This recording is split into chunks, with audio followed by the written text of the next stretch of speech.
So, many of you tend to say, get married, or you have the mentality of get married and live happily ever after.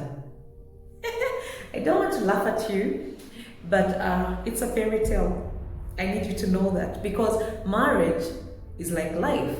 Life has its ups and downs and ups and downs. So don't get married and then start to victimize everybody else that is not married. Today we shall be discussing the journey to singlehood, or the journey of the singles. Well, friends, what is being single? Being single, or a person that is single, is one that is unmarried, is not committed in any relationship, and basically they make their own decisions on if they want to buy land with their money. They don't have to consent or discuss that decision. It is their personal decision. So these people are not part of any relationship. That is what being single means. And is it wrong to be single? Some cultures and society have made it seem like it is so wrong for you to be single at a particular age. And it's not fair. I don't think it is fair. Personally, and CrystalMind thinks it is okay for somebody to be single, especially following two factors.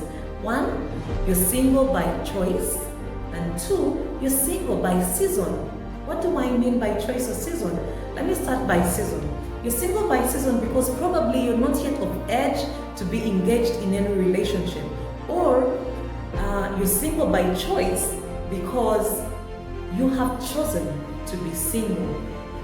I'll give an example of widows and widowers, nuns and priests, or any normal person who says, I am going to live a single life. It's okay.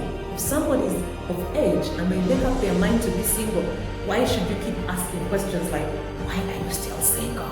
Is it your business? So I am 35 years old.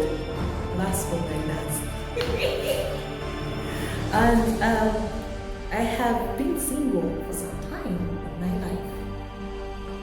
I wouldn't regret it, and I enjoyed being single. I also have friends of mine who have been single all their lives, and they still are, and they're prospering and they're fine.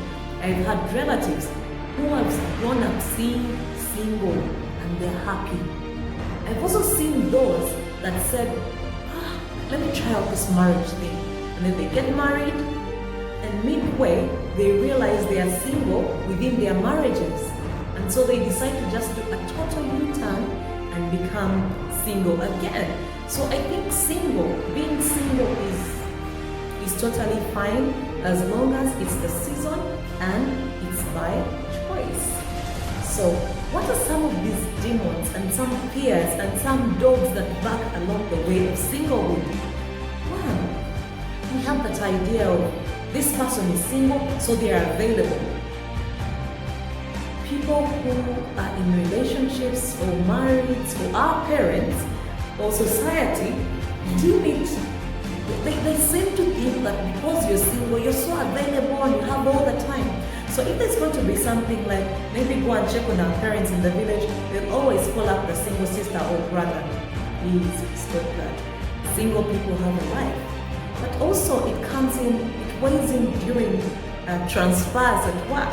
I have seen that people who are single have been transferred for the reason of, don't worry, you can get another house to rent, a country. And then people who are married have been given this chance and favor to stay with their spouses. Those are the lighter things. But there are heavier things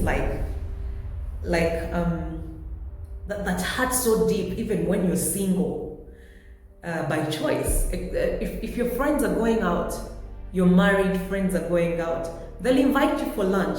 They invite you for lunch, you sit together, have lunch, laugh away and go.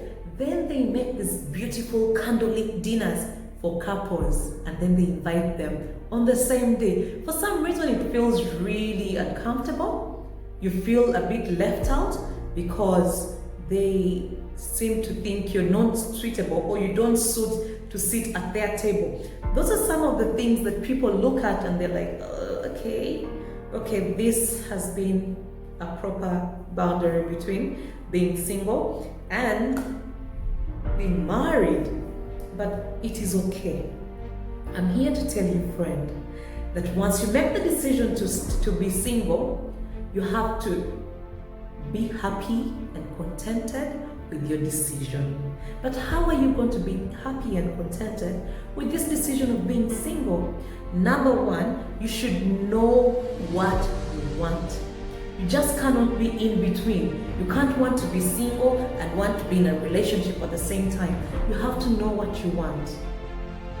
I once had a client who came to me and said, I don't know why, I just cannot stay in a relationship. And I asked her, okay, what kind of relationship do you want? Or what kind of partner would you want? And this client told me, I want a partner who's busy, who's never home, who has lots of trips. So basically, I want a partner who's not available, who's not present in my life. So I asked her, have you found any like that? She said, yes, I have. But the problem is, every time we start to date, then they become less busy. They are more available and more in my space. So my client wanted her cake, and she also wanted to eat her cake, but she also wanted to have it. You can't be in between. So clearly, what do you think she wanted? She wanted her space. She wants to be single. Everything about her demeanor and everything about her was saying, you are supposed to be single. And she was trying so much to be in a relationship to suit society's perception of who she was supposed to be. So friends, know what you want to be. That brings me to the next point.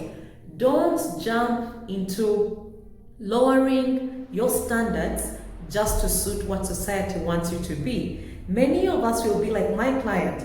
You will want to just jump onto the next person or into the next relationship just so that society can accept you a little bit. I'm telling you, friends, be single, happy, contented, and confident about your status. The other thing I would say is it's also very, very important for you to note that some of us who have been married for some years, we look at uncoupled people and we're like, okay, there's some advantage there. So everything has an advantage and a disadvantage. So my friends, there's that other thing that we cannot forget to talk about. We can't forget to talk about not feeling alone. When you make a choice to be single, try as much as possible not to feel lonely, not to feel alone. How are you going to do this? Know the reasons for why you're single, and then embrace yourself, learn to love yourself, focus your emotions and all your other time on things that build you, because you have made the choice to be single. So one very nice person called Elsie Satil said, decide that you are enough and watch what happens. So you should decide that you are enough for who you are. And this also works in marriages. Decide who you are in a marriage. Decide that you're enough even before marriage, and your marriage will be wonderful, and your singleness will also be wonderful. So this is my last and very interesting one. Have bold answers for those annoying, stupid questions. When are you getting married? Why are you still single? And then you wonder, so that what? So when I tell you why I'm single, then what? How is it going to help you, you know? So when somebody have those bold answers, because they're asking you these bold, annoying, stupid questions of why are you still single? I'll give you some answers. Someone walks up to you and they ask you, why are you still single? My friend, you can give them an answer and ask them, why are you still married?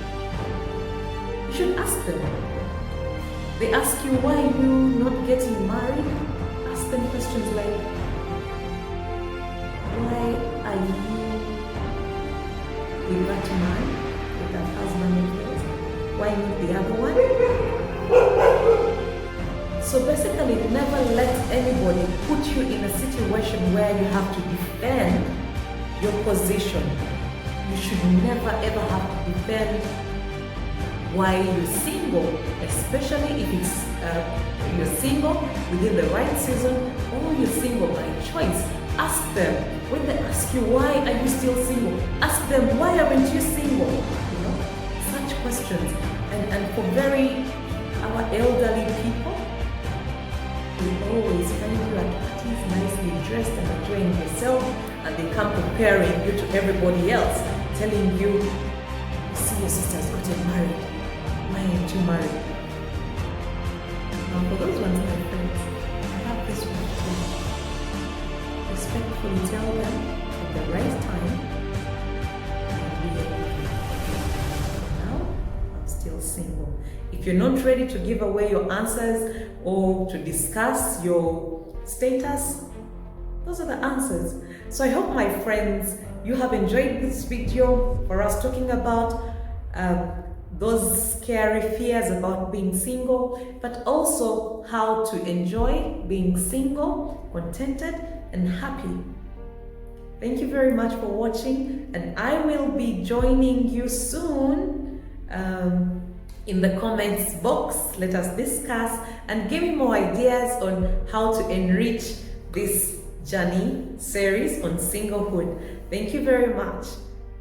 Don't forget to click and subscribe on our YouTube channel. Check out what's happening on our Facebook, on our Twitter, and on our website. So you guys, don't forget to reach me in my inbox or on my WhatsApp. Bye.